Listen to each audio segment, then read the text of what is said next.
Vu de Bruxelles, l'intervention militaire française au Mali aura bel et bien été l'événement marquant de ce début d'année 2013.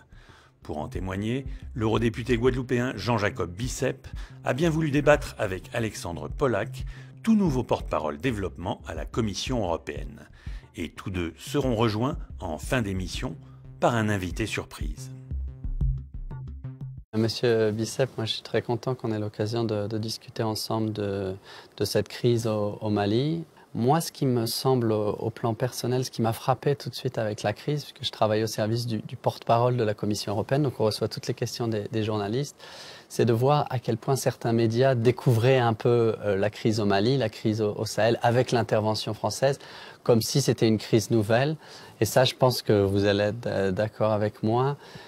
C'est une crise qui, malheureusement, est assez larvée, qui est déjà depuis plusieurs mois et plusieurs années laissé poindre que quelque chose de relativement grave allait arriver. Et je dirais que l'Union européenne, quand je dis l'Union européenne, c'est ses institutions et les États membres, avaient déjà vu l'importance de plus regarder de près et investir et travailler avec la région du Sahel. Et pour donner un exemple très concret, il y a déjà 2 ans, une stratégie spéciale de l'Union européenne sur le Sahel, c'est-à-dire approuvée par tous les États membres, avait été approuvée et débattue avec le Parlement européen où vous travaillez. Et cette stratégie disait clairement, on ne peut pas séparer les questions de sécurité, les questions de développement, surtout quand on parle de la question du Sahel. Et l'initiative principale qui a été prise, c'est d'essayer de renforcer le rôle que joue l'Union européenne pour lutter contre les crises alimentaires au Sahel, dans la région du Sahel et au Mali. Maintenant, si on regarde la situation sécuritaire, là où l'Union européenne, me semble, avait déjà vu les choses, c'est qu'elle a lancé par exemple une mission au Niger, avec les autorités au Niger, pour les aider à lutter dans le domaine du contre-terrorisme. Et ça, on parle déjà de l'an dernier, il y a plusieurs mois, donc c'est clair que le Parlement européen et les institutions avaient déjà vu ça veut dire, et que après la réaction de la crise, il me semble que cette idée selon laquelle la France était complètement isolée ne tient vraiment pas la route, très franchement, même si certains médias ont dépeint les choses comme ça. Déjà avant cette intervention, l'Union européenne avait décidé de mettre en place une mission de formation de l'armée malienne qui va être lancée finalement en janvier. C'est très dur d'accélérer les choses parce que c'est pas un pays qui décide comme ça d'un coup de baguette magique ce qui se passe. C'est 27 États membres et des institutions qui se sont mis d'accord, dont le Parlement. Je pense que c'est important que ça soit fait. Donc cette mission en Niger, cette mission au Mali. Et après, qu'est-ce qui va se passer à long terme? On en a discuté. Une intervention militaire, c'est qu'une petite partie dans une grande stratégie. Et la question qui nous paraît très importante, et là serait intéressant d'avoir votre point de vue, c'est celle du développement, du long terme. L'Union européenne a déjà dit qu'elle investirait par exemple 50 millions d'euros pour soutenir la mission de maintien de la paix africaine, qui a été sous l'égide des Nations Unies, parce que l'Union européenne a une conviction, c'est que sous leadership africain, avec l'accord des Nations Unies, que cette crise peut être réglée. C'est pour ça que cette intervention de la France, par exemple, est légitime, parce qu'elle est approuvée par le Conseil de sécurité et qu'elle ne va être qu'une petite partie d'une intervention de la CEDEAO, donc les États d'Afrique de l'Ouest, de l'Union africaine. Et je pense que c'est important pour l'Union européenne que ce soutien vienne de ce qui va s'appeler la MISMA, cette mission de maintien de la paix. Mais le deuxième aspect, encore plus à long terme, c'est l'aide au développement. Notre coopération a été bloquée depuis le coup d'État de l'an dernier, une partie. On continue d'avoir des programmes de soutien contre la crise alimentaire, mais on a 250 millions d'euros qui pourraient être débloqués dans les mois à venir pour travailler avec le gouvernement, avec la société civile et investir dans la relance du pays, dans la sécurité alimentaire, dans l'éducation, la santé.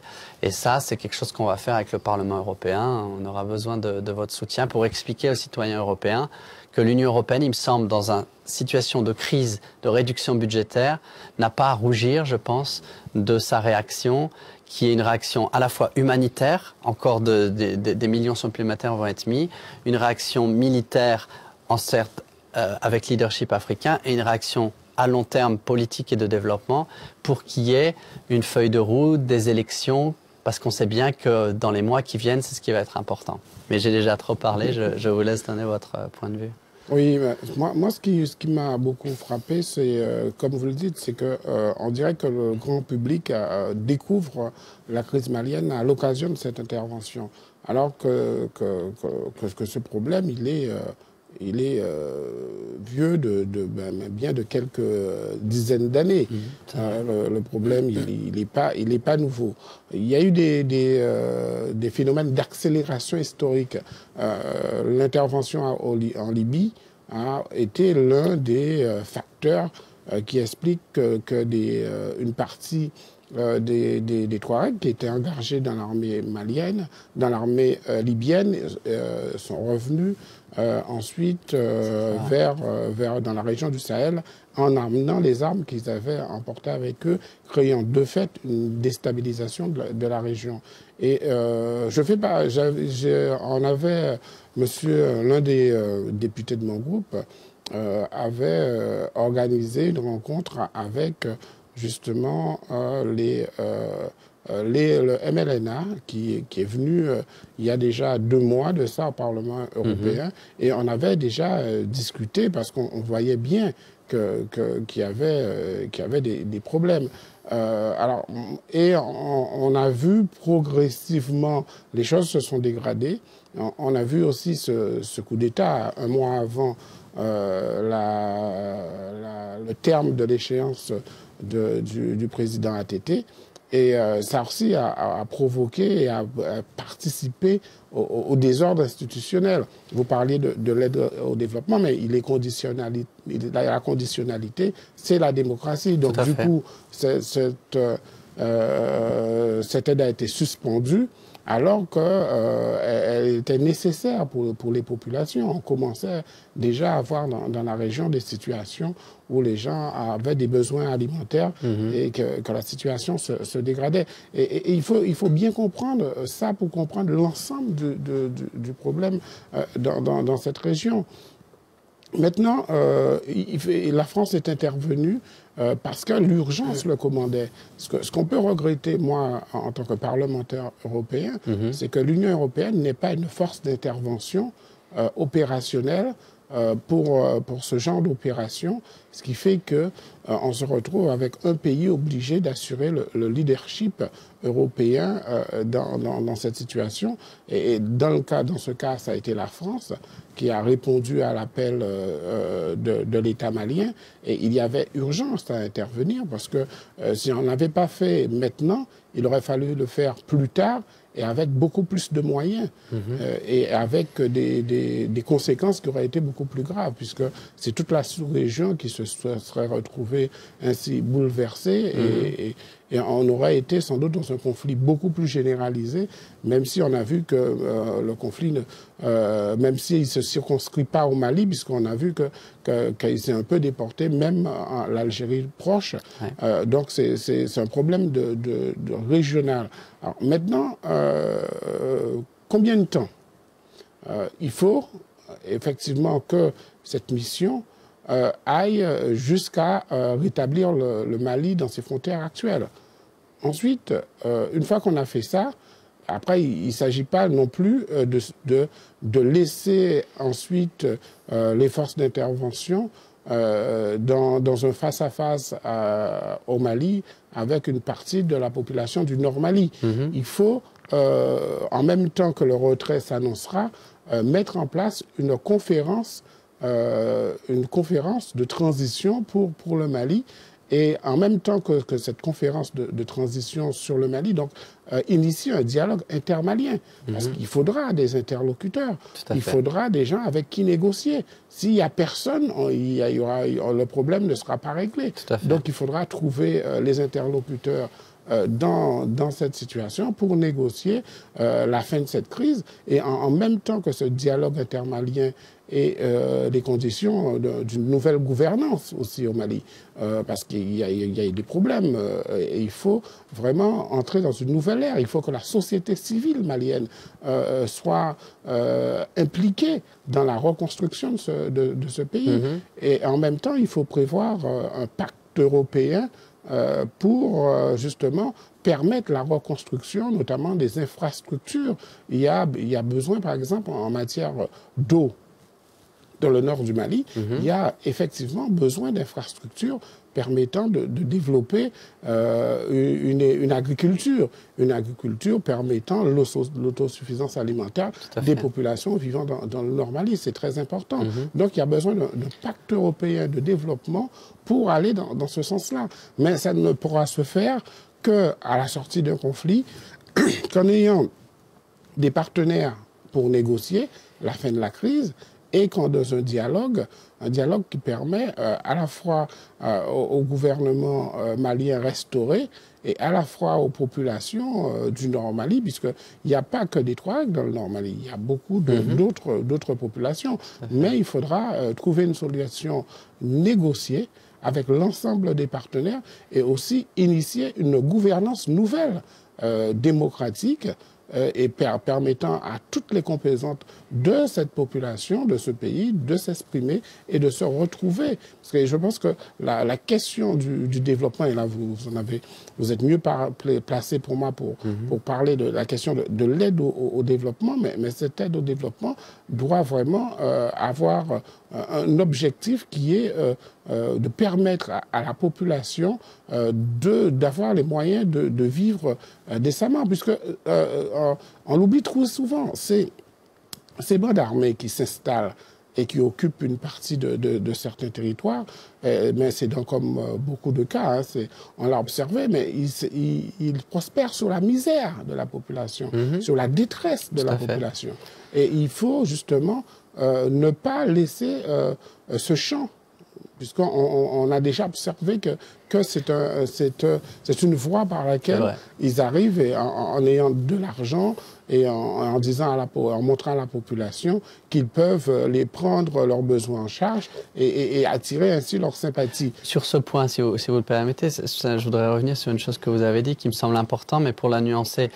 Le rôle de l'aide au développement est très important et quand vous avez dit l'aide de l'Union européenne a été stoppée, on a fait en sorte de ne pas la stopper. C'est pas que les robinets s'arrêtent et l'aide s'est arrêtée. Ce qui s'est passé, c'est qu'après le coup d'État, évidemment, quand il n'y a plus de gouvernement légitime, on a dû arrêter ce qu'on appelle l'aide officielle, c'est-à-dire beaucoup des projets transitent souvent avec le gouvernement, c'est avec les ministères. Ça a dû être arrêté. Par contre, une aide qui a quand même été maintenue importante, c'est une aide à la société civile, l'aide humanitaire. Par exemple, un nouveau projet de 15 millions d'euros a été lancé spécifiquement l'an dernier pour lutter contre la crise alimentaire. Donc ça, c'est un premier point. Il ne faut pas que les gens pensent que l'Union européenne a arrêté sa coopération. Il y a toujours une délégation.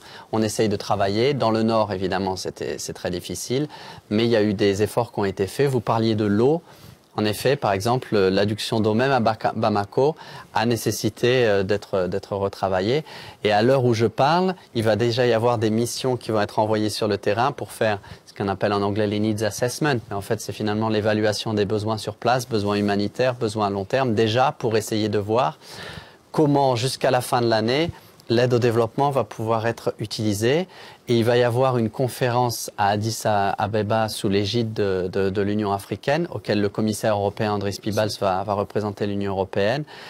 Conférence des bailleurs où on va voir qui peut faire quoi en aide au développement. J'ai dit l'Union européenne peut mettre 250 millions d'euros et là c'est la Commission européenne seule, mais les États membres, je l'espère, pas que la France vont s'engager, ils l'ont promis, donc c'est quelque chose qui est important, mais il y a aussi un appel plus large. Je pense que ce qui se passe au Sahel ne doit pas intéresser que l'Union européenne. Non. Donc évidemment, on a d'autres partenaires internationaux et non des moindres qui sont devenus des puissances économiques importantes et qui ont aussi un rôle à jouer et qui ont un intérêt à ce que la sécurité soit là. Donc ça, c'est le premier point. La deuxième chose intéressante, il me semble que vous avez dit, très intéressante, c'est sur le processus politique.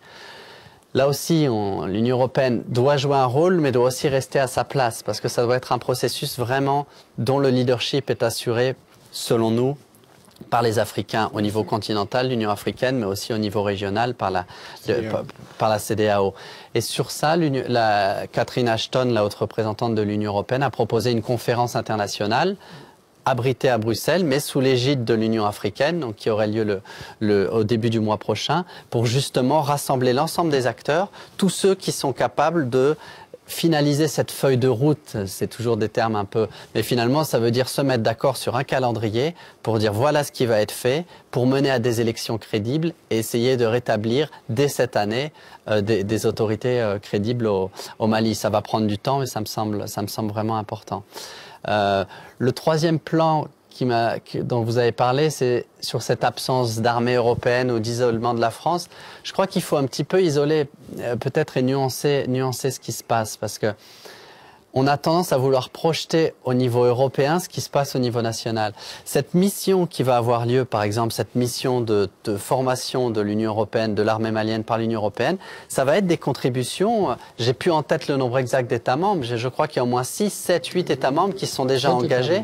Voilà, 7 États membres à envoyer des troupes pour former les armées maliennes. Mais ce qui est important, c'est que qu'est-ce qu'elles vont faire, ces troupes? Est-ce que c'est elles qui vont combattre directement ou est-ce qu'elles qui vont former? C'est la deuxième approche qui a été privilégiée. Elle peut paraître plus lente, moins efficace, mais on pense que c'est le contraire. Elle est quand même plus efficace.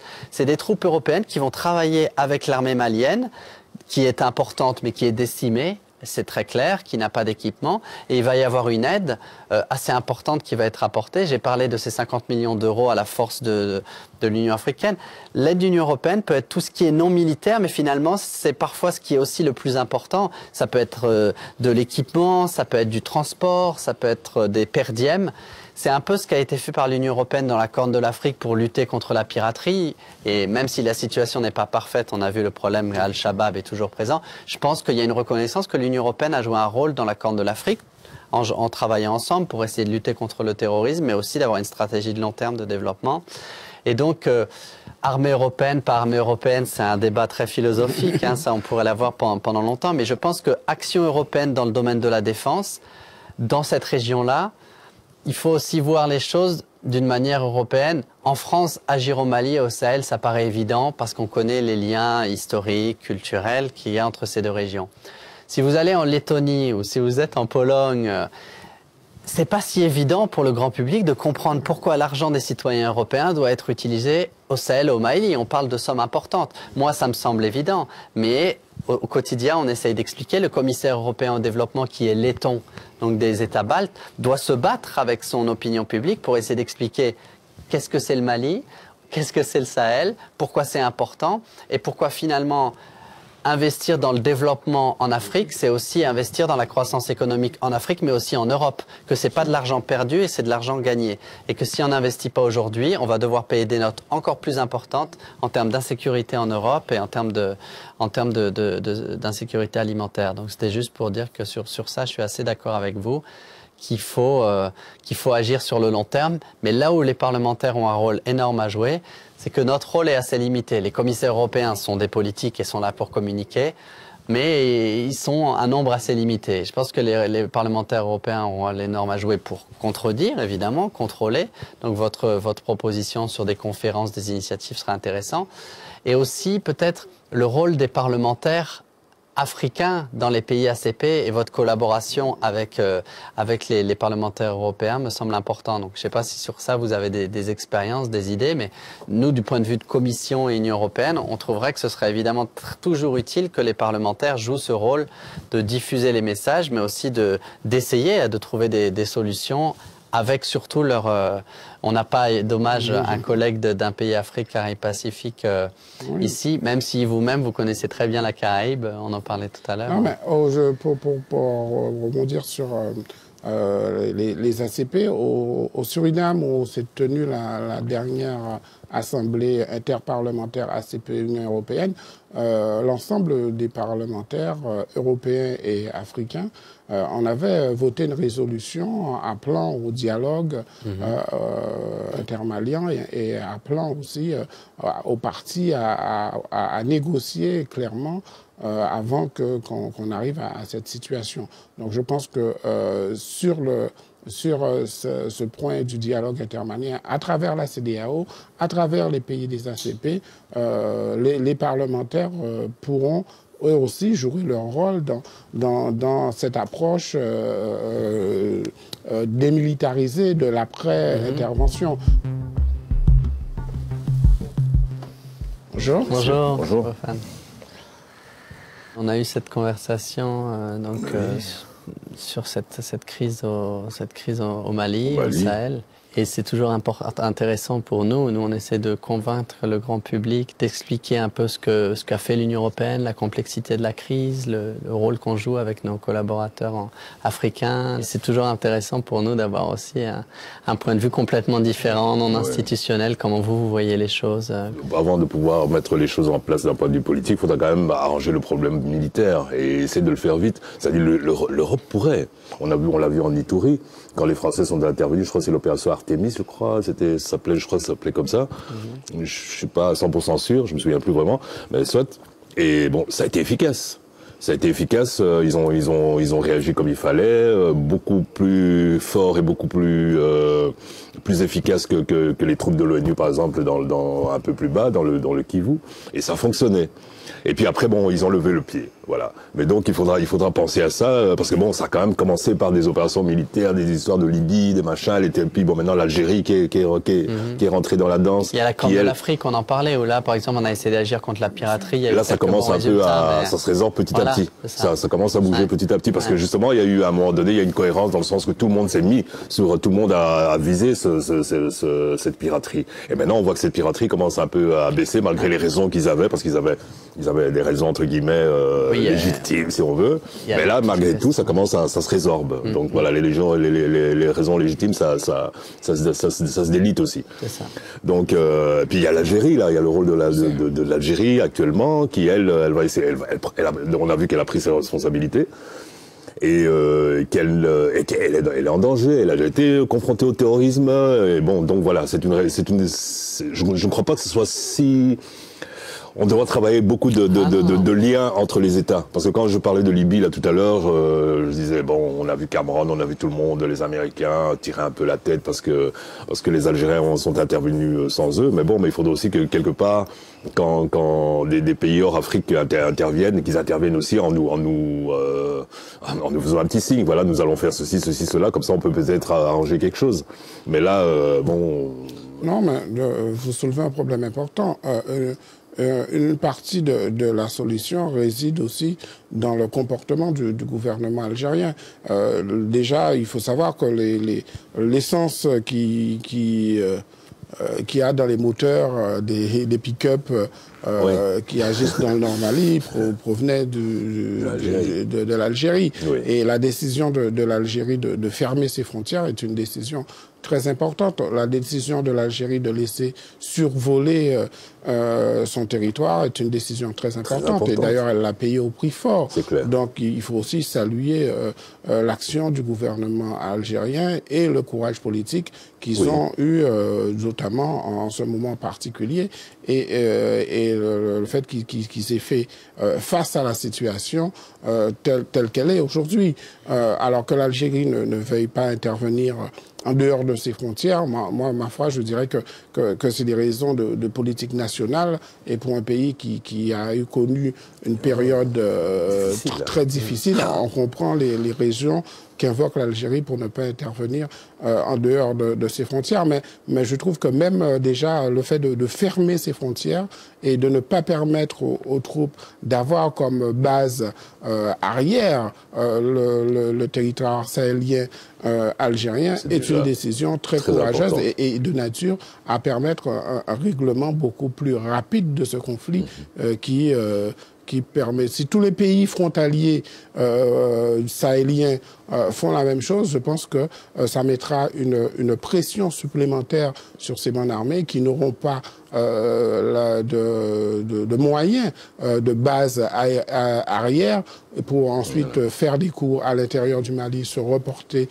dans les frontières des pays frontaliers et revenir ensuite. Et si tous les points de frontière sont fermés, je pense que ça accélérera la fin de l'opération militaire et après, on pourra passer à la politique et à la négociation politique. Je crois qu'il faudrait beaucoup de fermeté dans ce dossier.